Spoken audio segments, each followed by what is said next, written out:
اکثر لوگ پوچھتے ہیں توبہ کا طریقہ کیا ہے، کون کون سے بڑے بڑے گناہ ہیں اور چھوٹے گناہوں کے بارے میں کیا ہے۔ تو توبہ تو میں نے آپ کو بتا دیا کہ توبہ یہ ہے کہ اگر اپنی اصلاح کرنی ہے۔ اس کو میں دنیاوی مثال سے آخر میں سمجھا دیتا ہوں، پھر آگے چلتے ہیں۔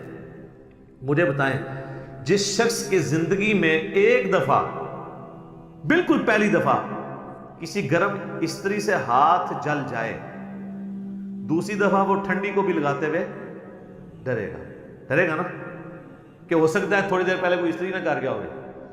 اس لیول کا ڈر جب آپ کا کسی گناہ کے بارے میں آئے گا نا دوبارہ کرتے ہوئے، تو آپ سمجھ لیں آپ نے توبۃ نصوحا کر لی ہے۔ یا ایھا الذین آمنوا توبوا الی اللہ توبۃ نصوحا، ایسی توبہ کرو جو آگے کو نصیحت ہو جائے۔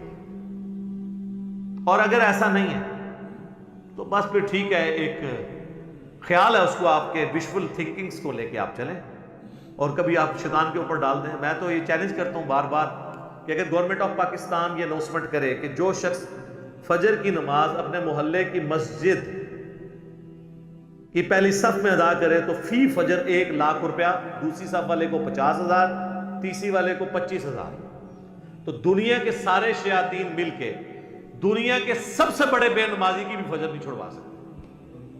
ہاں کر کے دیکھ لیں، اگر آپ کو ہے نا ایسی آنکھ ہی نہیں کھلتی، وہ چیز ہوش ہی نہیں ہوتی۔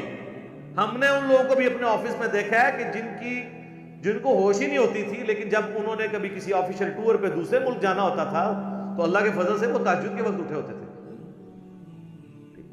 تو یہ سب کے سب بہانے ہیں۔ پھر کہتے ہیں دعا کریں توفیق مل جائے۔ آج تک ہمیں کسی نے نہیں کہا کہ جی دعا کریں، ارادہ ہے گھر جا کے رات کا کھانا کھانا ہے توفیق مل جائے،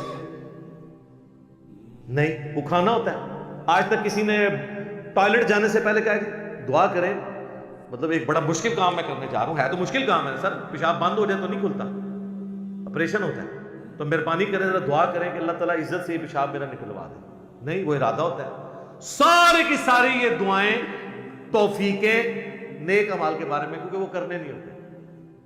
یہ بات ہے جو ہم نے سب کام کرنا ہوتا ہے نا۔ آج تک کبھی ہوا ہے کہ کوئی شخص، ہمارے باوجداد میں بھی رپورٹ ہوا ہو، کوئی شخص مسجد میں نماز کے لیے گیا ہو تو شیطان دروازے پہ آ کے فزیکلی کھڑا ہو جائے، آج تک میں مسجد ہی نہیں بڑھن دینا۔ اور یہ بھی نہیں ہوگا کہ اذان ہو اور آپ کے پاؤں آٹومیٹکلی مسجد کی طرف چل پڑے، یہ بھی نہیں ہوگا، ورنہ تو جنت اور جہنم کا کنسیپٹ ختم ہو جائے گا۔ یہاں اللہ نے اختیار دے دیا، اِنَّا هَدَيْنَاهُ السَّبِيلَ اِمَّا شَاكِرًا وَإِمَّا كَفُورًا، ہم نے تو ہدایت کا راستہ واضح کر دیا ہے، چاہو تو شکر گزاری کی روش اختیار کرو، نہ شکری کی۔ اچھا، لیکن اس سے یہ بات نہ سمجھ لیجئے گا کہ اللہ کو کوئی پرواہ نہیں ہے، ٹھیک ہے وہ گناہگاروں کو بھی بخش دے گا، مجرمین کو بھی بخش دے گا، اور نیکوکاروں کو تو اس نے بخشنا ہے، نہ، اس طرح نہیں۔ اور اکثر لوگ کہہ رہے ہوتے ہیں او جی اللہ نے ساڑی نمازہ نہیں چاہیے، استغفر اللہ، یہ بات آپ کیوں بولتے ہیں؟ یہ آپ کس کو بول رہے ہوتے ہیں؟ مطلب میری نماز تو نہیں کو پڑھ رہا، تو مجھے کیوں سنا رہے ہو؟ جس کی پڑھ رہے ہو اس کو سناؤ، اللہ کی پڑھ رہے ہو۔ تو اللہ نے کب کہا ہے کہ مجھے تیری نمازیں چاہیے؟ کہیں کہا ہے؟ اللہ کہتا ہے تمہیں تمہارے لیے نمازیں چاہیے، اللہ نے تو کبھی کہا ہی نہیں کہ مجھے چاہیے۔ اس فلسفے کو اللہ تعالیٰ نے سورہ الزمر میں بیان کیا ہے، مسئلہ تقدیر بھی حل کرنے والی یہ آیت ہے، اور سارے مسئلے، یہ اکثر لوگ کہتے ہیں نا جو کچھ ہو رہا ہے جی اللہ کی مرضی سے ہی ہو رہا ہے جی، یہ اکثر آپ سنتے ہوں گے کہ دنیا میں جو کچھ ہو رہا ہے جی اللہ کی مرضی سے ہو رہا ہے۔ نہیں سر، ایسے نہیں ہے، اللہ کی مرضی سے نہیں ہو رہا، اللہ کی اجازت سے ہو رہا ہے۔ اللہ کی مرضی ہے یہ کہ لوگ زنا کریں، اجازت ہے کہ کر لو، یہ نہیں ہوگا کہ جسم پہ فالج گرے، لیکن آخرت میں چھوڑوں گا نہیں۔ شراب پینی ہے پی لو، چمڑی اتار دوں گا آخرت، یہ نہیں ہوگا کہ شراب کی بوتل پکڑو تو ہاتھ پہ فالج گر پڑے، ایسے نہیں ہوگا۔ اجازت ہے، نیکی کرنی ہے کرو، برائی کرنی ہے کرو، مرضی نہیں ہے۔ مرضی یہی ہے کہ پیغمبروں کا راستہ اختیار کرو۔ یہ فلسفہ جو ہے نا سورہ زمر میں بیان ہوا ہے، آیت نمبر 7۔ سر یہ 7 نمبر آیت تو آپ سارے اپنے قریبی لوگوں کو سنائیں، اپنے آفیسز میں سنائیں، اپنے دوستوں کو، گھر والوں کو۔ ان تکفروا فإن اللہ غنی عنکم، دیکھو اگر تم اللہ کا کفر کرو گے، ناشکری کی زندگی گزارو گے، تو یاد رکھنا اللہ بے پرواہ ہے، اللہ کو کوئی فرق نہیں پڑے گا۔ لیکن اس کا یہ مطلب بھی نہیں ہے کہ اللہ کو نہیں فرق پڑا تو اللہ تعالیٰ چھوڑ دے گا، نہیں۔ وَلَا يَرْضَى لِعِبَادِهِ الْكُفْرِ، لیکن میں کبھی راضی نہیں ہوں اس بات پہ کہ کوئی میری ناشکری کرے، میری نافرمانی کرے، میرا کفر کرے۔ وَإِن تَشْكُرُوا يَرْضَهُ لَكُمْ، اور اگر تم شکر گزاری کی روش اختیار کرو گے، یعنی اللہ کے تابع فرمان رہو گے، تو یہ اللہ تعالیٰ تم سے پسند کرتا ہے۔ وَلَا تَزِرُ وَازِرَةٌ وِزْرَ أُخْرَى، کوئی جان دوسری جان کا بوجھ نہیں اٹھائے گی، ہر شخص نے اپنے اعمال کا جواب دہ خود ہونا ہے۔ ثم الى ربکم مرجعکم، اس کے بعد تمہیں لوٹ کر تمہارے رب کی طرف جانا ہے۔ فینبئکم بما کنتم تعملون، پھر وہ تمہیں خبر دے دے گا جو کچھ تم دنیا میں اعمال کیا کرتے تھے۔ انہ علیم بذات الصدور، بے شک وہ تو سینوں کے چھپے ہوئے رازوں کو بھی جاننے والا ہے۔ اللہ اکبر، یار اللہ سے کون بھاگ سکتا ہے؟ میرے بھائی، آپ اپنی داڑھیوں سے، پگڑیوں سے، نمازوں سے، تسبیحوں سے دنیا کو دھوکہ دے سکتے ہیں، قانون کو چکمہ دے سکتے ہیں، اللہ سے بھاگ کے کام لیں گے۔ اللہ تو اتنا باریک بین ہے کہ جن لوگوں کی نماز، حج، زکوٰۃ بھی لکھے ہوں گے نا قیامت والے دن، فرشتوں نے نیکیوں کے ڈھیر لگائے ہوں گے، اللہ زیرو سے ملٹیپلائی کر دے گا۔ اللہ سے بڑا ڈاٹا سر، اللہ بڑا ڈاٹا ہے۔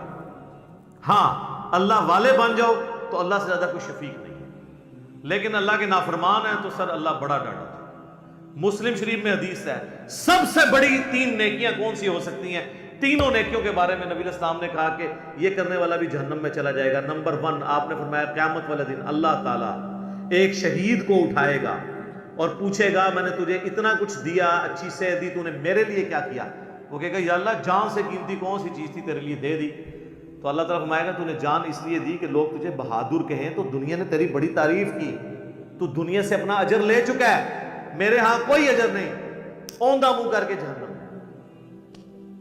فرشتوں نے اسے شہید لکھا ہوا ہے، اللہ نے کہا نو، آپ اپنی نیکیوں سے فرشتوں کو بھی دھوکہ دے سکتے ہیں، فرشتے تو ظاہری مال کو لکھیں گے، ہاں جی۔ تو یہ حساب کتاب تو بس خانہ پوری ہے، اصل میں تو اللہ تعالیٰ خود حساب کرنے والا ہے۔ اللہم حاسبنی حسابا یسیرا، آمین۔ پھر اللہ تعالیٰ ایک سخی کو بلائے گا کہ اتنا مال دیا تھا تو نے کیا کیا؟ وہ کہے گا یا اللہ جو بھی مجھے جگہ ملتی تھی نا کہ یہاں پہ تو نے خرچ کرنے کا کہا ہے، میں نے کوئی جگہ نہیں چھوڑی کہ وہاں پہ خرچ نہ کیا ہو۔ اللہ تعالیٰ فرمائے گا تو نے اس لیے خرچ کیا کہ لوگ تیری تعریف کریں کہ یہ بڑا سخی ہے، تو دنیا میں تیری بڑی تعریف ہوتی تھی، میرے ہاں تیرے لیے کوئی اجر نہیں ہے، اوندا منہ کر کے جہنم میں۔ پھر قرآن کے قاری کو بلایا جائے گا، اللہ تعالیٰ کہے گا میں نے تجھے قرآن دیا تھا، تو نے میرے لیے کیا کیا؟ کہے گا یا اللہ میں نے اتنے لوگوں کو قرآن سکھایا، قرآن کی تعلیم دی۔ اللہ نے فرمایا یہ اس لیے کہ لوگ تجھے قاری کہیں، تو دنیا میں تیری بڑی تعریف ہوئی، تیرے نام سے پہلے بھی 8 دمیں ہوتی تھی، بعد میں بھی 10 دمیں لگتی تھی، یہ میں اس کی تشریح کر رہا ہوں۔ پھر لوگ کہتے ہیں نہیں دیسی تو لکھے ہی نہیں سی ہوا، دیسی اتنا کوئی نہیں لکھا ہوتا، وہ آپ کرنا ہوتا ہے بچوں، کیونکہ قرآن پرانا نہیں ہوتا۔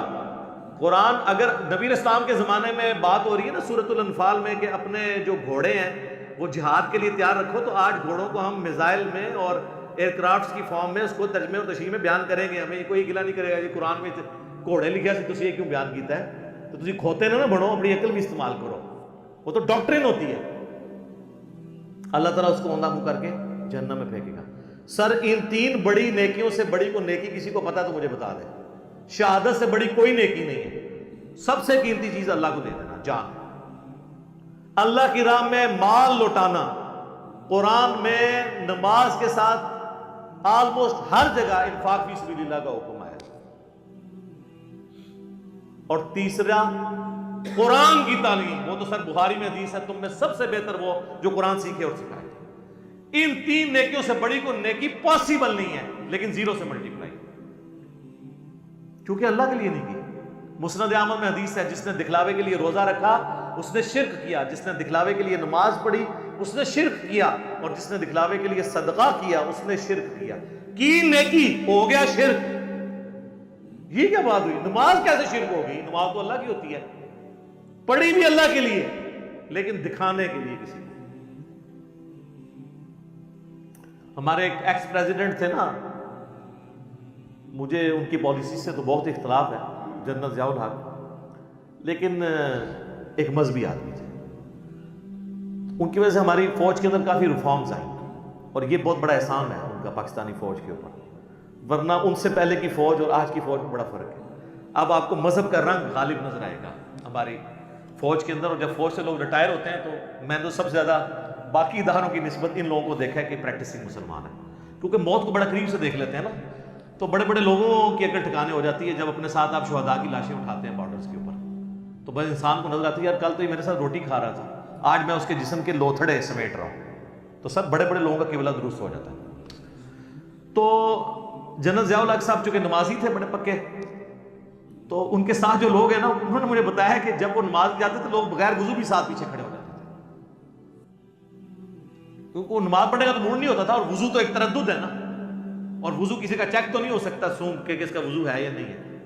تو وہ اس پر ٹوٹل پورے، جس طرح ہمارے یہاں پہ کئی پولیٹیکل لیڈرز کے لوگ جنازے پڑھنے کے لیے صحافی بھی آئے ہوتے ہیں، اگر آپ ان سے نماز ہو نا، نماز بھی نہیں آتی اور جنازہ پڑھنے کے لیے آئے ہوتے ہیں، ادھر سوٹیں لگا رہے ہوتے ہیں، ادھر میسیج دیکھ رہے ہوتے ہیں، ساتھ ہی جنازے کی نماز پڑھی، جنازہ پڑھا، نہ ان کو دعا آتی نہ وضو کیا ہوتا ہے، الا ماشاء اللہ.